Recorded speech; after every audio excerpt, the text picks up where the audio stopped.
যেভাবে তুমি এত অল্প সময়ের মধ্যে রান্না করলে এই দুহাত পোড়া অবস্থায়, তোমার এই ফাইটিং স্পিরিট দেখে আমরা তোমাকে বেশি নাম্বার না দিয়ে পারলাম।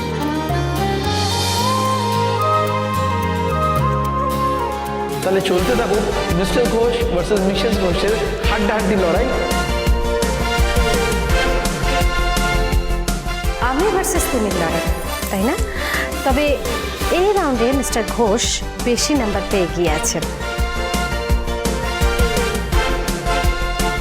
দেখা যাক কি হয় আমি ভার্সেস তুমির লড়াই। এখন কিন্তু একটা ছোট ব্রেক নেব, কেমন?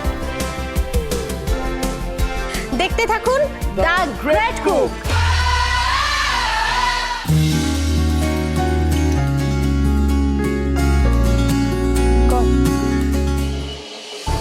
আমি একটু চোখে মুখে জল দিয়ে আসছি।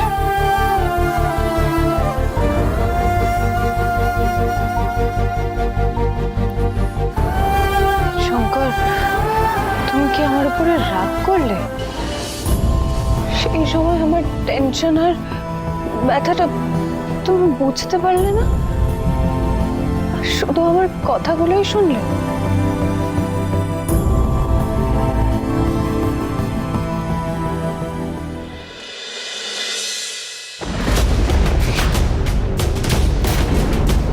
বেশি রাঁধুনিরই বলাচ্ছিস ওই সানির ওপরে, হ্যাঁ?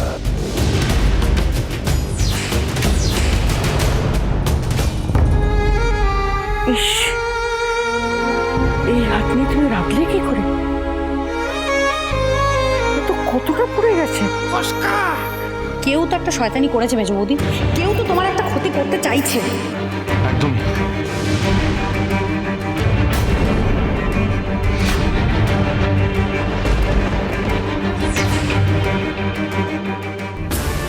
বহুত বড় ক্ষতি হয়ে যাবে তো, এমন পার্টস ড্যামেজ হয়ে যাবে না, লাইভের খুঁড়িটা নড়ে যাবে।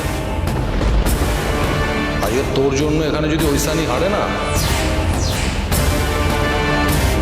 যদি এই রাউন্ডে হেরে যেতাম আন্টি, আমার না খুব ভয় করছিল। যুবমা, তুমি তো আমাদের আশা ভরসা। আদালতে তুমি আমাদের মামলাটা জিতিয়ে আমাদের বাড়ি ঘর তোর আবার ফিরিয়ে দিলে কিরকম? হ্যাঁ, আঙ্কেল, আমি যুক্তি দিয়ে লড়াই করতে পারি, সেই ব্যাপারে আমার কনফিডেন্স আছে, কিন্তু এটা তো রান্নার লড়াই। আর যেখানে তোমার মেজো ছেলে আছে, সেখানে কি আমার জেতার কোনো আশা আছে?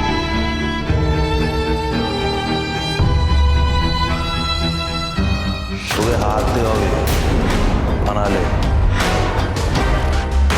তুই বাইরে রান্না করবি, ঠিক আছে? একটা কথা জেনে রাখো খোকনদা, শঙ্করের হাত কখনো খারাপ রান্না করতে পারে না।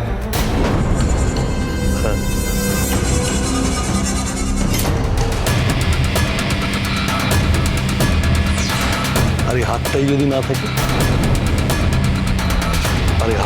থাকে, এইসব ভয় না আমি পাই না খোকনদা।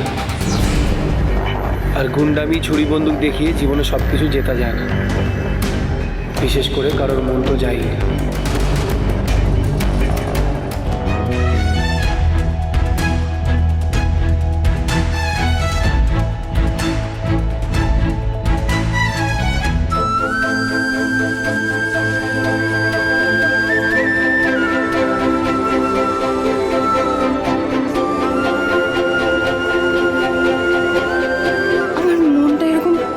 কেন শঙ্করকে দেখতে পাচ্ছি না কেন?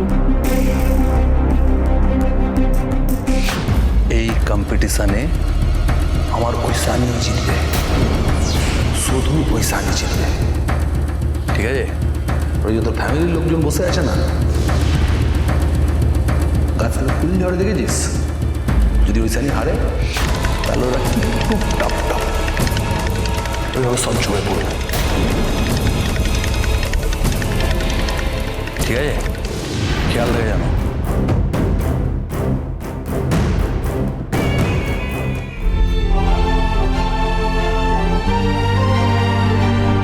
মেজদা,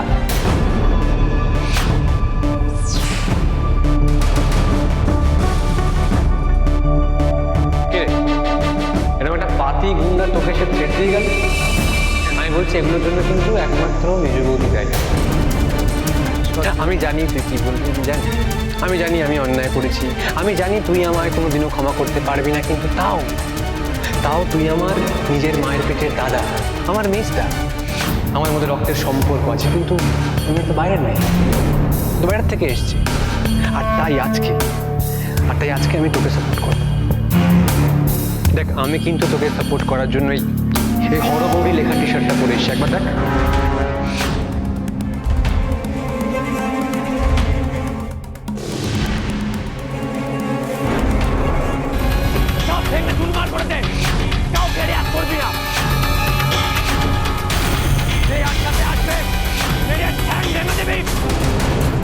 বেরিয়ে যা বাড়ি থেকে।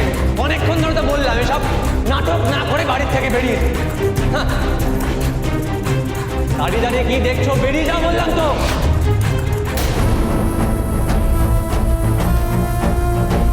আসলে আমাদের সম্পর্কের মধ্যে দিন অনেকটা জল গড়িয়ে গেছে রে ভাস্কর, আর সেই জলের ধাক্কায় রক্তের রং ফিকে হয়ে গেছে রে ভাস্কর। হ্যাঁ, ঐশানী অন্য বাড়ির মেয়ে ছিল, কিন্তু সেটা বিয়ের আগে। এখনো আমাদের বাড়ির বউ, আমাদের পরিবারেরই একজন। আর তুই ঠিকই বলেছিস যে ঐশানীর সাথে আমাদের পরিবারের সম্পর্কের বাঁধনটা রক্তের নাই হতে পারে, কিন্তু আমাদের বাবা মা ঐশানীকে নিজের রক্তের ছেলেমেয়ের চেয়েও বেশি ভালোবাসে, বেশি ভরসা করে, বেশি বিশ্বাস করে। কেন জানিস? তার উত্তরটা তুই নিজের চোখে আঙুল দিয়ে দেখিয়ে দিয়েছিস ভাস্কর। যাক মিসদা, তোর গলার জোরটা তাহলে এখনো আছে। বলছি কিছুদিন পর থাকবে তো? এই যে মেজ বৌদি আর খোকন মোড়ার ব্যাপারটা না আমার একদম ভালো লাগছে না। আর আজকাল কি হচ্ছে, আজকাল অনেক বাড়িতে বিয়ে ভেঙে যাচ্ছে, বুঝতে পারলি তো? বউরা পরপুরুষকে ভালোবেসে ফেলছে, কি মুশকিল বলতো? সাবধানে থাকিস একটু।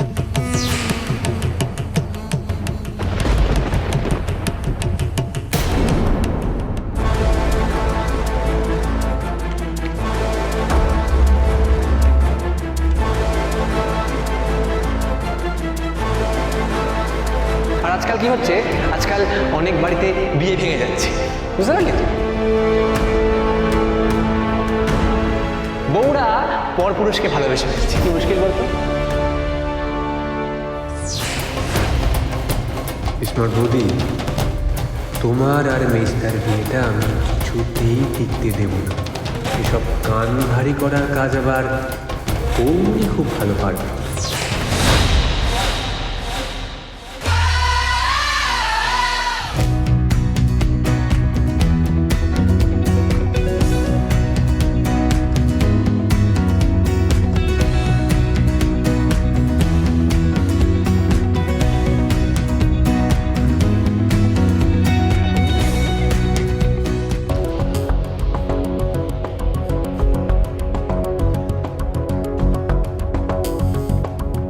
শঙ্কর, একবার তো তাকাও আমার দিকে, একবার তো তাকাও প্লিজ। শুরু করছি দ্য গ্রেট কুকের থার্ড রাউন্ড। এই রাউন্ডটা কিন্তু বেশ কঠিন, তার কারণ হচ্ছে যে এই রাউন্ডে আপনারা ওভেন জ্বালাতে পারবেন না,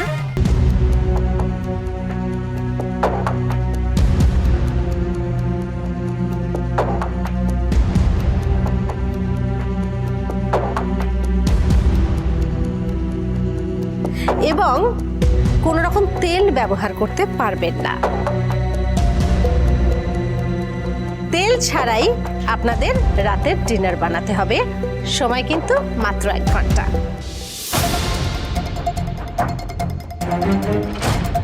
ও মা, সে আবার কি কথা গো? আগুন ছাড়া তেল ছাড়া রান্না হয় নাকি? নতুন শুনলাম। সেই তো বুঝো কাণ্ড, কি সব নিয়ম কানুন বানায় না এরা। রান্না বান্না হবে তাও নাকি যন্ত্রতে।